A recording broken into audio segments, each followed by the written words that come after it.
Welcome, everybody. This is All the Leads Probate Role Play Call number 13. And just as a reminder, for those of you that just came on, in order to enter the queue, please press *6, wait a moment, and then press 1 if you have something you'd like to role play. And currently, we don't have anybody in the queue, so you might get to hear me talk to myself for the entire call unless somebody does me a favor and jumps in. If this is your first role play call, the format of this is to really, we mainly focus on the initial conversation with the personal representative or the attorney. Our mastermind calls, which are every Thursday at 1 p.m. Eastern, is more of a place to discuss best practices, challenges you're having, more of the marketing side of the business. We try to focus more here on objections, successful language that others are using around the country, getting, the unsuccessful attempts at people making their first calls. So if for whatever reason you're on the call, whether it's to, share a language that's worked really well for you, or to share a challenge that you've found in your prospecting, this is, the format for everybody to learn from your successes or your mistakes.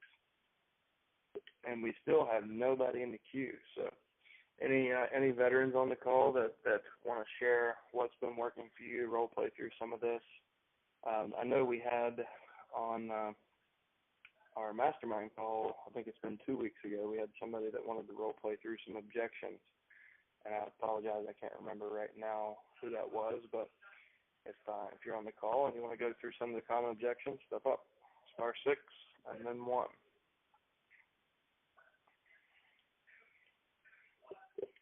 We have a quiet crowd today, guys. Well, I'll say this. I'm in Florida meeting with my partners looking into 2017, and one of the things that I do before these meetings is try to survey our customer base. And for those of you who did respond to the survey, thanks so much. It tells us a lot about what our priorities need to be. But one of the things that stuck out the most to me is the number one problem our subscribers have is call reluctance or just not having the discipline to make the phone calls.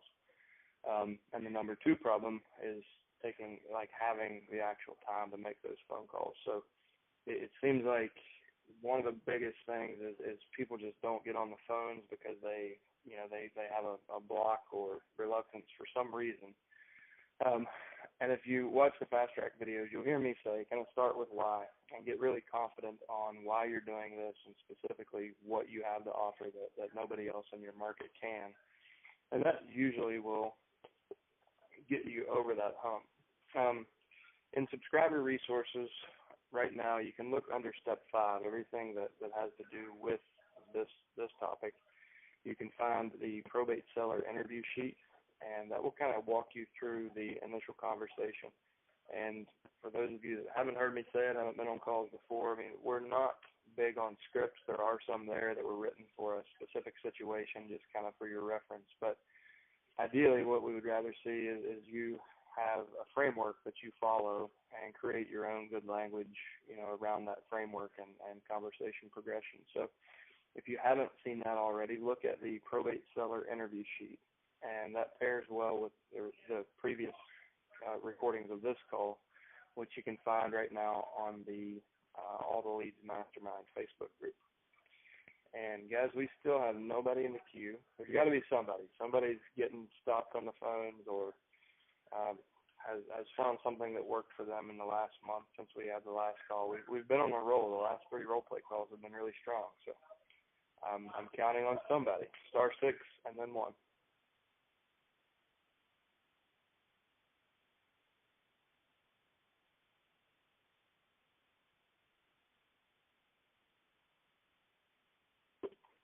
All right, we have a brave soul in the queue. 2. All right, we're on a roll, guys. Keep coming.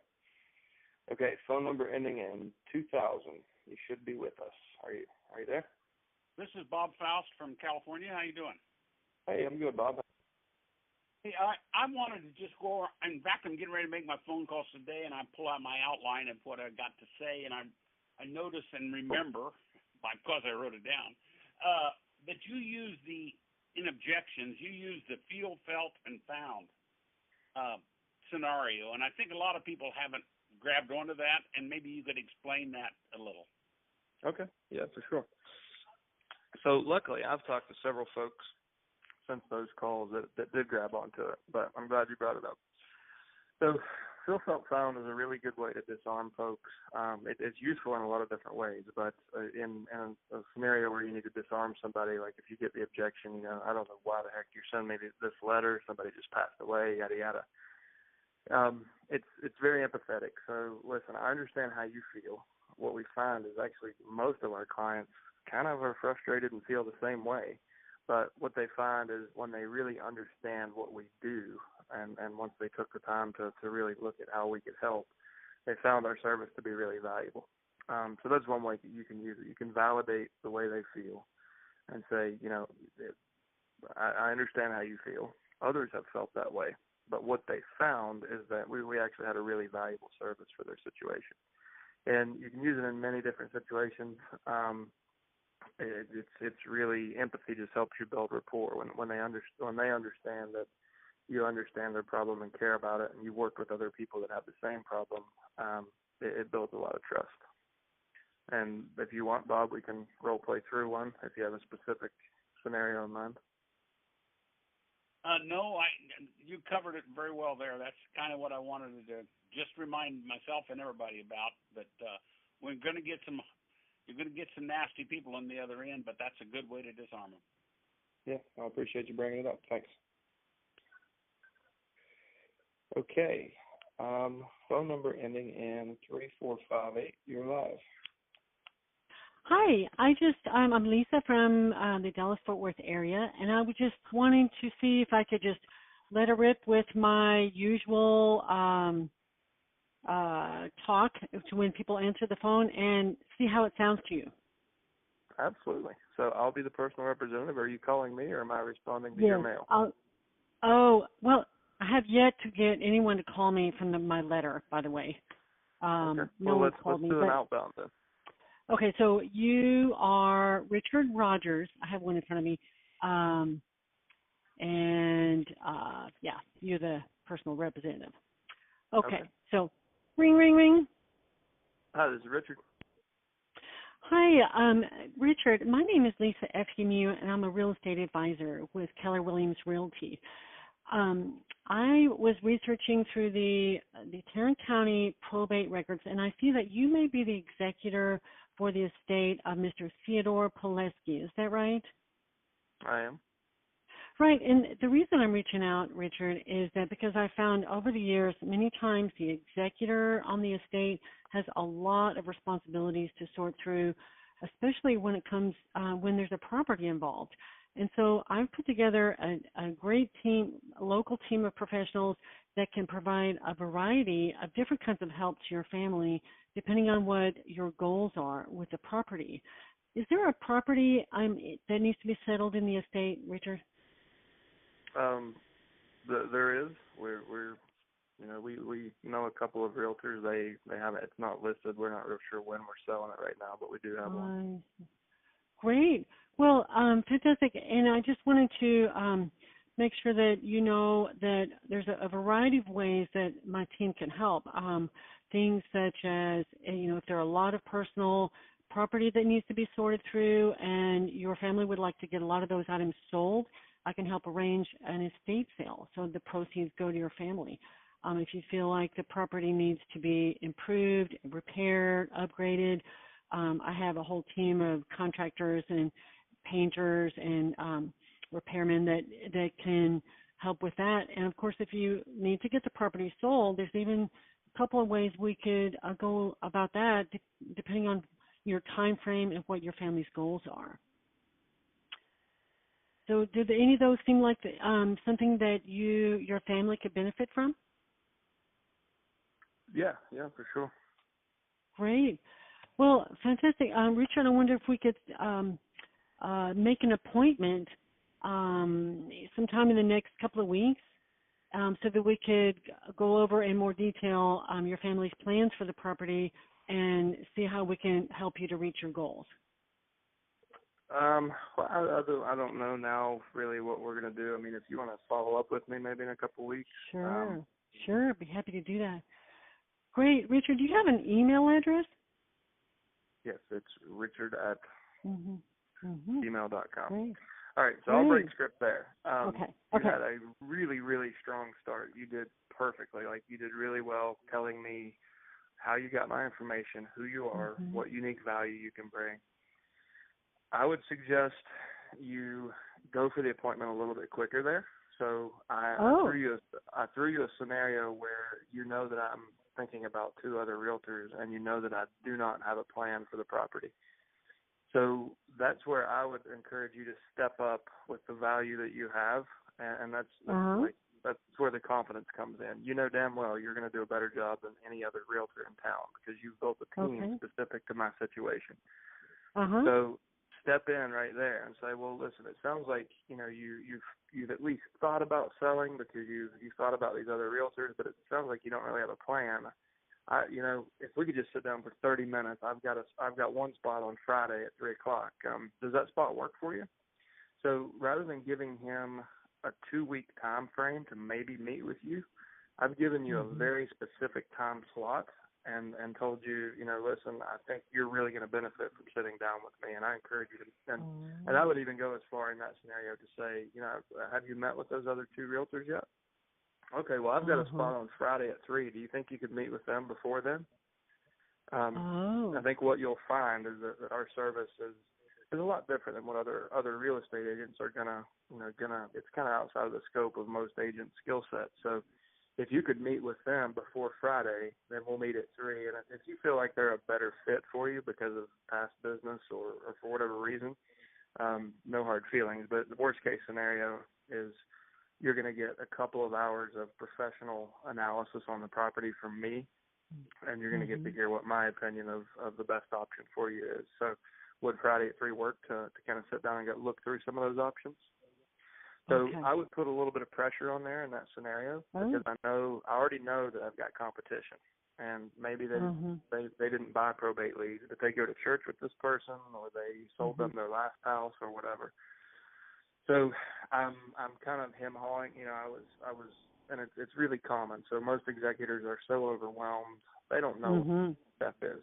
So it's kind of our job to guide them through the process, and sometimes guiding them, give me your hand and come on. Like, I'm going to show you what's best for you. So that's what I would suggest. But your opening was really, really strong. You did everything perfectly. I would just be a little more confident and assertive when in going for that appointment. Okay. Tricky.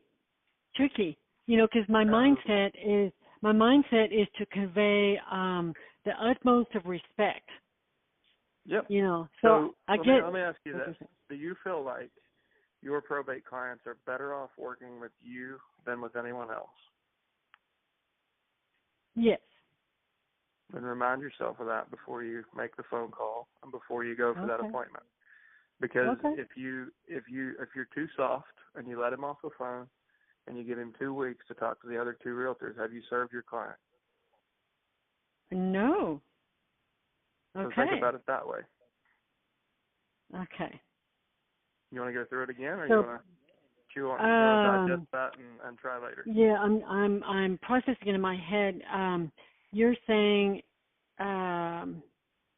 to recognize when they were giving me the person was giving me an opening, I suppose, that my job is to step into it. Even though and really your job is to recognize, and guys, you'll hear me talk about probate quicksand. Understand the mindset before you pick up the phone for the first time, anytime you prospect. Understand this person life is happening to them, their own life, their kids, their wife, their dinner plans, all that's happening. But they've got a whole other life that they have to unravel in the meantime. So they have to ethically and efficiently handle an entire lifetime of details. And they've got a little bit of help from the attorney, maybe a little bit of help from the probate clerk, a little bit from the family, but they are accountable for all of this. So they really don't know where to turn. And what you'll find is a lot of people will throw you those trial balloons and say, well, listen, I got to talk to my sister or brother or we really need to get the house cleaned out, or that they come up with these BS objections because you're pushing them to the edge of their comfort zone by saying, listen, you need to deal with this. And there's a million psychological variables that come into this, and it depends a lot on who that person is. But our job is to, and I am not a pushy salesperson at all, but I've seen enough people procrastinate and it when it was not in their best interest that I've learned where the pressure needs to be applied. So it's a pretty simple test. Is this person better off having met me and benefited from my service than not? And if the answer is yes, then you need to put some pressure on. And the most common scenario is personal property. People will let houses sit for a year or two sometimes just because they've got so much of an emotional attachment to the property. They don't have the time to go through each and every piece, but they want to make sure that nothing of value is thrown away, and they just make this mountain out of, and I'm not saying it's a molehill, but they blow it out of, like, they make it so big and daunting that it just doesn't get done. Where we as realtors can step in and say, you know what, I totally understand how you feel. Actually, I would say 9 out of 10 of the people we work with felt the same way. But what they found is once we sit down and put a plan together and a target date for the personal property, they actually didn't have to do anything because we got our estate sale company in there. And when that was done, we donated everything to churches and nonprofits. And then when that was done, we ran everything to the dump. And then when that was done, we got our cleaning service in there to clean the house. And when that was done, we took photography. And when that was done, we sold the house for the most amount of money in the shortest amount of time. So I just used feel, felt, found in the same scenario. I'm validating that procrastination. I'm validating their behavior. I'm letting them know they're not alone. It's not the only one. And then I'm layering in the value and showing them how me applying that pressure is going to benefit them. Okay. Good. It's kind of like that big closet that you haven't cleaned in 20 years, and it just seems so daunting, doesn't it? Until someone takes you, And use analogies like that, or use like weave stuff like that in when you're working with these folks, and be casual about it. Because if they need anything, they need somebody who can lighten the situation and make this easier on them. So use stuff like that. Okay. Right. Good. Thank you. All right. Yeah. Thanks so much for stepping up. Well, guys, we got 2 in.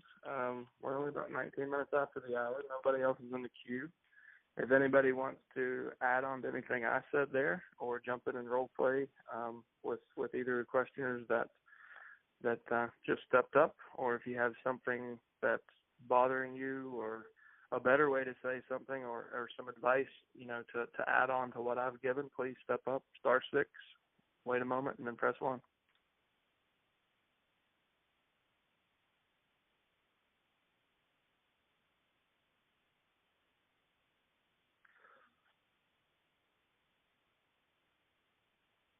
All right. Well, I will, I guess, role play with myself if nobody has anything. One of the things that I mentioned just briefly just now was that I need to talk to my wife, or I need to talk to my brother and sister, or I need to talk to X.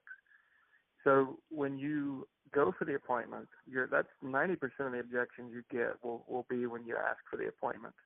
And try to be aware that you're asking more questions than you are talking about yourself or your service, so that you understand, their situation. But a lot of times when you say, well, listen, it sounds like we could really help you, your situation. I've got a spot on Friday at 1 o'clock. Does that work for you?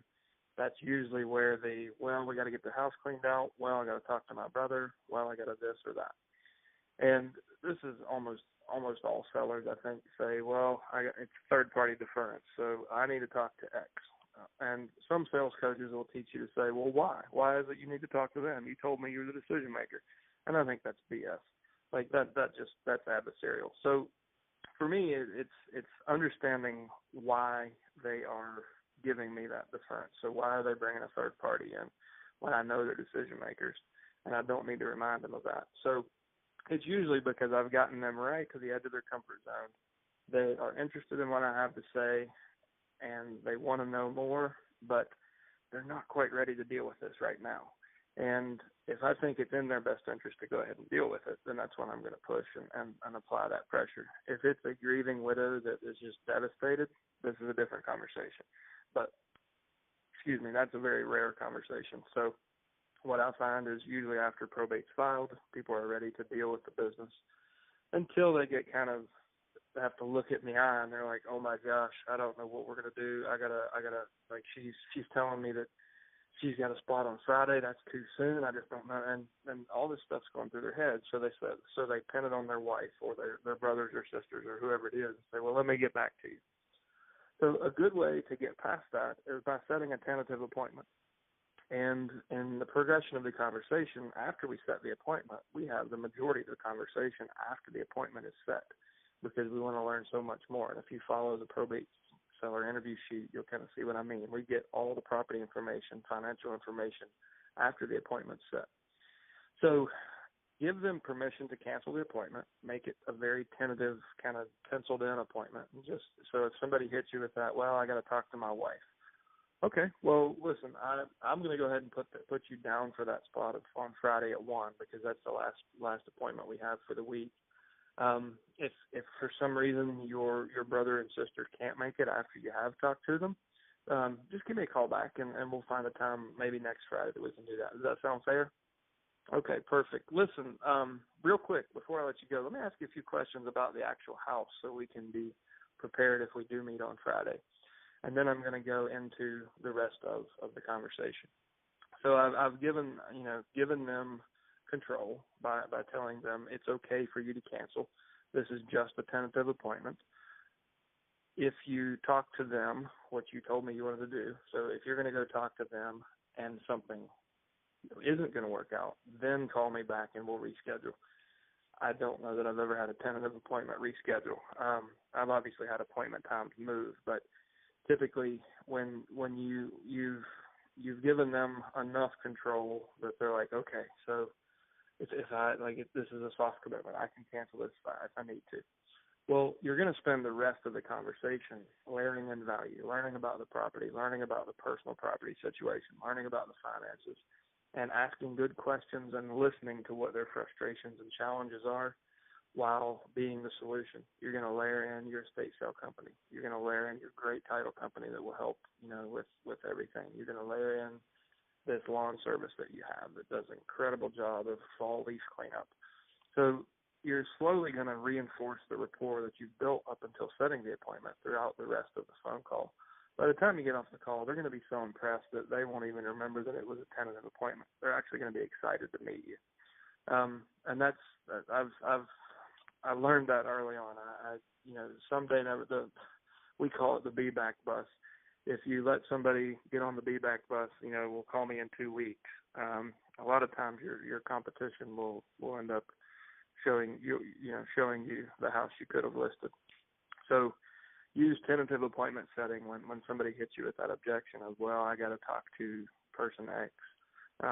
Go for the tentative appointment. Give them absolute permission to cancel that, and then kind of reset the conversation by confirming the appointment and say, oh, real quick, before we go, we're going to do a couple hours of research. So if we do end up meeting on Friday at 1, I want to be prepared. It looks like the house is, and then just go into, verifying the kind of the public information, asking them questions about the condition of the home, yada, yada, yada. So that is a not role play, but an explanation of how we handled the kind of third-party deference objection. Well, guys, we're at 26 after, and we have an empty queue. Somebody out there has something that they want to cover for sure. *6 and then 1 if you want to enter the queue. If you have a comment, question, role play. If you want to host the call from here, I'll turn it over to you. You can role play. Come on.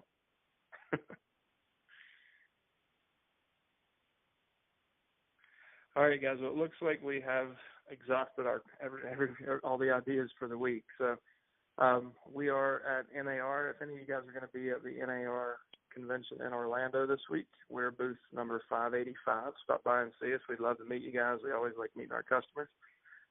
We're down here for the weekend. If you ever want to role play and you're not really comfortable with the format of this call and putting yourself in the hot seat, please email a ticket or email support@alltheleads.com, and that will create a ticket, and just put something in the subject line about a role play, and it'll probably be me. I'll call and kind of role play through this with you. So anytime if you're feeling stuck, if you want to kind of go role play through what you're doing on the phone, just like we did earlier, I'm happy to do that for you guys, even on a one-on-one basis if that's what you're more comfortable with. So you can always email support@alltheleads.com and request a role play, and I'll get back to you. But thanks so much for everybody that came out today. I hope you got a lot of value from the call, and have a great day. Bye.